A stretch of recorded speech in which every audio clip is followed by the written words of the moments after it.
योगी सरकार का बड़ा फैसला, मानदेय पर होगी संस्कृत शिक्षकों की भर्तियां। संस्कृत को बढ़ावा देने के लिए योगी सरकार ने अहम फैसला लिया है। प्रदेश के संस्कृत विद्यालयों में मानदेय पर संस्कृत शिक्षकों की भर्तियां की जाएंगी। यूपी में मानदेय पर संस्कृत शिक्षकों की बड़ी संख्या में भर्तियां होंगी। संस्कृत भाषा के उत्थान और संस्कृत विद्यालयों में शिक्षकों की कमी को दूर करने के लिए योगी सरकार ने ये निर्णय लिया है। किसानों को लाभ देने के लिए सीएम योगी का एक और बड़ा कदम।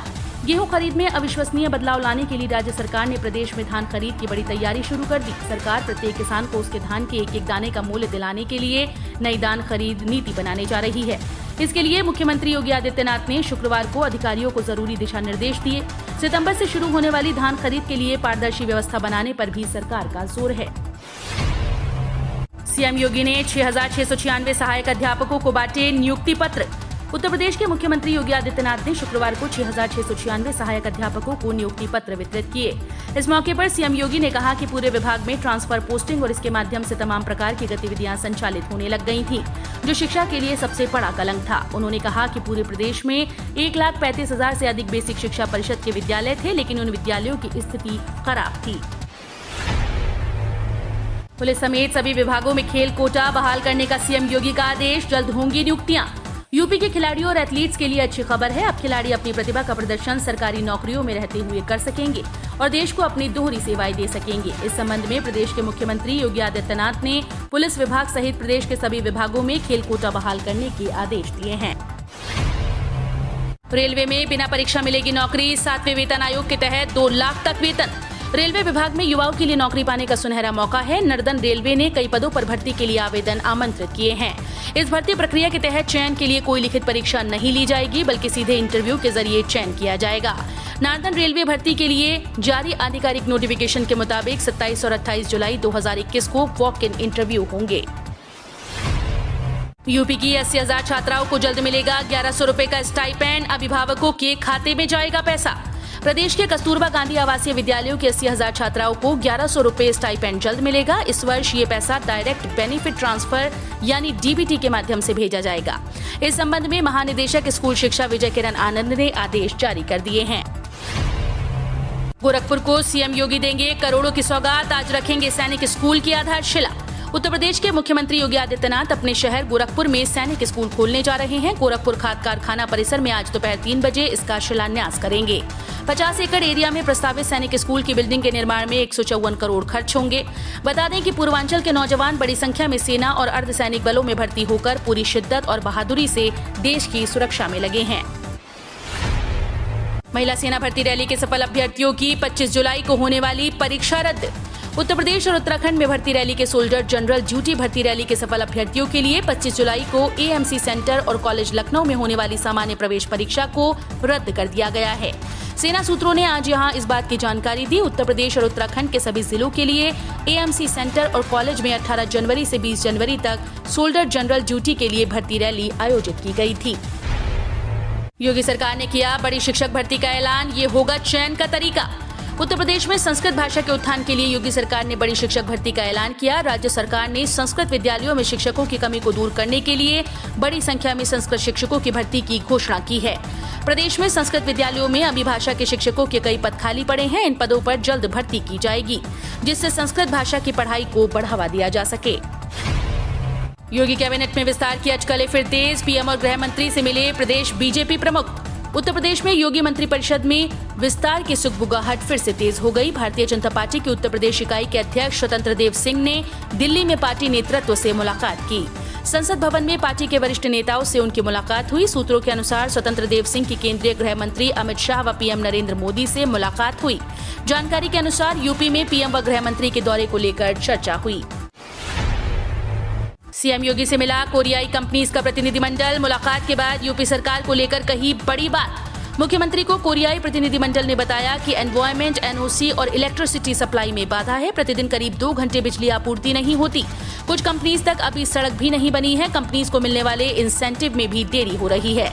विधायक धीरेन्द्र सिंह ने बताया कि मुख्यमंत्री ने बैठक के दौरान ही अपर मुख्य सचिव को फोन किया और ग्रेटर नोएडा प्राधिकरण, नोएडा पावर कंपनी लिमिटेड और सरकार के संबंधित विभागों से जुड़ी इन समस्याओं का तत्काल निराकरण करने का आदेश दिया।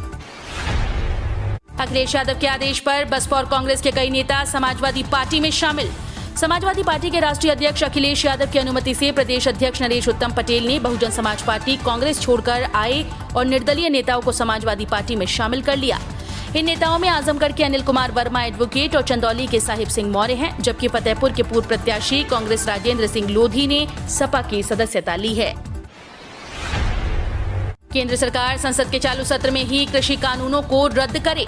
मायावती ने ट्वीट किया है, किसानों के प्रति सरकारों को अहंकारी न होकर बल्कि संवेदनशील व हमदर्द होना चाहिए।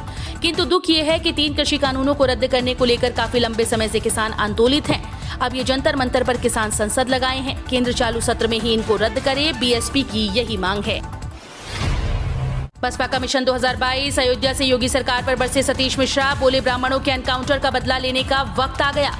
बहुजन समाज पार्टी ने मिशन 2022 के लिए एक बार फिर से 2007 के फॉर्मूले पर काम करना शुरू किया। इसी तहत बसपा ने ब्राह्मणों को एकजुट करना शुरू कर दिया। शुक्रवार को पार्टी के राष्ट्रीय महासचिव सतीश चंद्र मिश्रा ने अयोध्या से ब्राह्मण सम्मेलन के साथ अपने मिशन की शुरुआत की। उन्होंने यूपी में ब्राह्मणों के एनकाउंटर का मुद्दा जोर शोर से उठाया। यहाँ तक कह दिया कि अब वक्त आ गया है कि ब्राह्मणों के एनकाउंटर का बदला लिया जाए। सावन में काशी विश्वनाथ मंदिर में आरती और दर्शन पर महंगाई की मार, करीब 5 गुना तक बढ़ी टिकटों की कीमत। द्वादश ज्योतिर्लिंग श्री काशी विश्वनाथ मंदिर में सावन में मंगला आरती से लेकर सुगम दर्शन तक के लिए जेब ढीली करनी होगी। अगर सावन के सोमवार के दिन मंगला आरती में शामिल होना चाहते हैं तो आम दिनों की तुलना में करीब 5 गुना खर्च करना होगा। विश्वनाथ मंदिर प्रशासन ने सावन के लिए आरती और सुगम दर्शन की नई दर जारी कर दी है। सावन में मंगला आरती के लिए 700 रुपए देने होंगे। यदि सोमवार को मंगला आरती में शामिल होना है तो 1500 रुपए शुल्क लिया जाएगा। यूपी में पॉपुलेशन कंट्रोल बिल पर ईसाइयों को आपत्ति, कहा बच्चों की संख्या विवाहित जोड़े का विशेष अधिकार। उत्तर प्रदेश में योगी आदित्यनाथ की जनसंख्या नीति पर बहस को आगे बढ़ाते हुए लखनऊ में ईसाई समुदाय ने इस प्रस्ताव पर आपत्ति जताई। लखनऊ के सूबे के बिशप फादर गेराल्ड जे मथियास ने कहा कि ईसाई समुदाय को प्रस्तावित जनसंख्या नीति के बारे में कड़ा विरोध था। उन्होंने कहा कि विशेषज्ञों ने साबित कर दिया कि तथाकथित जनसंख्या विस्फोट एक मिथक है और ये सच नहीं है कि हमारे पास जनसंख्या को बनाए रखने के लिए पर्याप्त आर्थिक संसाधन नहीं है। दिल्ली मेरठ एक्सप्रेस वे पर नहीं होगा टोल बैरियर, ट्रायल शुरू। मेरठ आधुनिक तकनीक से lace Delhi Meerut express way पर कोई टोल बैरियर नहीं होगा। यहाँ पर दौड़ने वालों वाहन से चलते चलते ही टोल टैक्स कट जाएगा। इतना ही नहीं, नंबर प्लेट रीडर से वाहन का चालान भी कट जाएगा। इससे टोल पर तैनात कर्मचारी और वाहन चालकों का समय बचेगा। दूसरी ओर आए दिन होने वाली नोकझोंक से भी छुटकारा मिलेगा। इस नई तकनीक का ट्रायल शुरू हो गया है। राहुल गांधी को यूपी का आम पसंद नहीं, बीजेपी सांसद रवि किशन का तंज, उत्तर प्रदेश को कांग्रेस नहीं पसंद। राहुल गांधी ने कहा कि उन्हें यूपी का आम नहीं पसंद है। उन्होंने आंध्र प्रदेश के आम को पसंदीदा बताया। राहुल गांधी से हल्के फुल्के अंदाज में पूछे गए सवाल का वीडियो वायरल हो गया। बीजेपी सांसद रवि किशन ने राहुल के इस जवाब पर प्रतिक्रिया दी है। उन्होंने कहा कि यूपी को कांग्रेस पसंद नहीं है। योगी सरकार ने विधानसभा चुनाव को लेकर तैयार किया एक्शन प्लान। इन प्रोजेक्ट्स के जरिए जनता से वोट मांगने की तैयारी। यूपी विधानसभा चुनाव को देखते हुए प्रदेश की योगी सरकार ने कमर कसना शुरू कर दिया। मिशन 2022 को देखते हुए यूपी सरकार पूरी तरह से चुनावी मोड में आ गई। यूपी में बीजेपी सरकार का कार्यकाल पूरा हो जाएगा और माना जा रहा है कि साल की शुरुआत में चुनावी प्रक्रिया शुरू हो जाएगी। ऐसे में सभी अधूरे कामों को जल्द से जल्द पूरा करने की तैयारी सरकार ने कर ली है। सरसों तेल में अब नहीं हो सकेगी किसी दूसरे ऑयल की मिलावट। सरसों तेल में अब अन्य किसी प्रकार की मिलावट नहीं हो सकेगी। राइस ब्रांड, सूरजमुखी आदि के तेल भी नहीं मिलाए जा सकेंगे। जून से ही ऐसे तेल की बिक्री को प्रतिबंधित कर दिया गया है। पहले सरसों तेल में अन्य वनस्पतियों के तेल के मिश्रण की अनुमति थी, लेकिन इसे लेकर कई तरह की शिकायतों के बाद इसकी बिक्री पर रोक लगा दी गई है। पेंशन धारकों के लिए खुशखबरी, पेंशन पाना होगा अब और भी आसान। इंडिया पोस्ट ने हाल ही में केंद्रीय पेंशन धारकों के लिए बड़ी घोषणा की है। इंडिया पोस्ट के फैसले से देश के वरिष्ठ नागरिकों और पेंशन धारकों को बड़ी राहत मिलेगी। अभी तक केंद्रीय पेंशन धारकों को अपना लाइफ सर्टिफिकेट लेने के लिए बैंक के चक्कर लगाने पड़ते थे। अब इंडिया पोस्ट के इस बड़े फैसले के बाद पेंशन धारकों को लाइफ सर्टिफिकेट के लिए भटकना नहीं पड़ेगा। केंद्र सरकार के इस फैसले से पेंशन धारकों के लिए पेंशन पाना और भी आसान हो जाएगा। पीएम नरेंद्र मोदी ने वाराणसी में पुरी बेरियार और परमपुर को लिया गोद, बनेंगे पीएम सांसद आदर्श गांव। प्रधानमंत्री सांसद आदर्श गांव के रूप में इस वर्ष ब्लॉक सेवापुरी के पूरे बरियार व ब्लॉक अराजी लाइन के परमपुर गांव का चयन किया गया है। पीएमओ की ओर से इस पर मुहर लगा दी गई है। जिला मुख्यालय पर इस आशय का पत्र भी आ गया। हालांकि प्रस्ताव बहुत पहले ही यहां से भेजा गया था, लेकिन कोविड की वजह से इस पर कार्रवाई नहीं हो पाई थी। बताया जा रहा है कि स्थिति सामान्य होने के बाद इसे हरी झंडी दी गई है। राकेश टिकैत बोले, जब तक सरकार नहीं मानेगी हम बॉर्डर नहीं छोड़ेंगे। 3 नए कृषि कानूनों को लेकर दिल्ली की सीमा पर चल रहा किसान आंदोलन जारी रहेगा। इसके संकेत किसान नेता राकेश टिकैत ने दिए हैं। बीते गुरुवार को जंतर मंतर पर आयोजित किसान संसद मार्च के बाद राकेश टिकैत का बयान आया है, जिसमें उन्होंने दिल्ली की सीमाओं पर आंदोलन जारी रखने की बात कही। राकेश टिकैत से सवाल किया गया कि अगर आपको रामलीला मैदान या जंतर मंतर पर आंदोलन की इजाजत मिले तो आप बॉर्डर छोड़ देंगे। इसके जवाब में टिकैत ने कहा कि हम बॉर्डर नहीं छोड़ेंगे। जब तक सरकार हमारी मांगे नहीं मानेगी तब तक दिल्ली सीमा पर आंदोलन जारी रहेगा। अब डाकघर में भी बनवा सकेंगे लाइफ सर्टिफिकेट।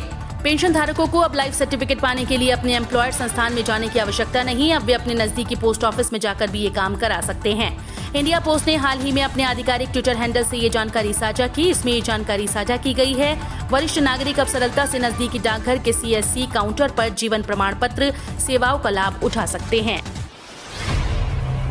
वही बात करें आज की आखिरी खबर कोरोना अपडेट पर, तो यूपी में थमी कोरोना की रफ्तार। 24 घंटे में 61 नए मामले। उत्तर प्रदेश में कोरोना संक्रमण की दूसरी लहर खत्म होने की ओर है। प्रदेश में एक्टिव केसेस की संख्या के साथ ही मृत्यु दर में भारी कमी आई है। वहीं रिकवर हुए मरीजों की संख्या में बढ़ोतरी हो रही है। शुक्रवार को यूपी के स्वास्थ्य विभाग की ओर से जारी हुए आंकड़ों के मुताबिक प्रदेश में बीते 24 घंटे में कोरोना के 61 नए मामले सामने आए, जबकि 86 लोग संक्रमण मुक्त होकर डिस्चार्ज हुए हैं।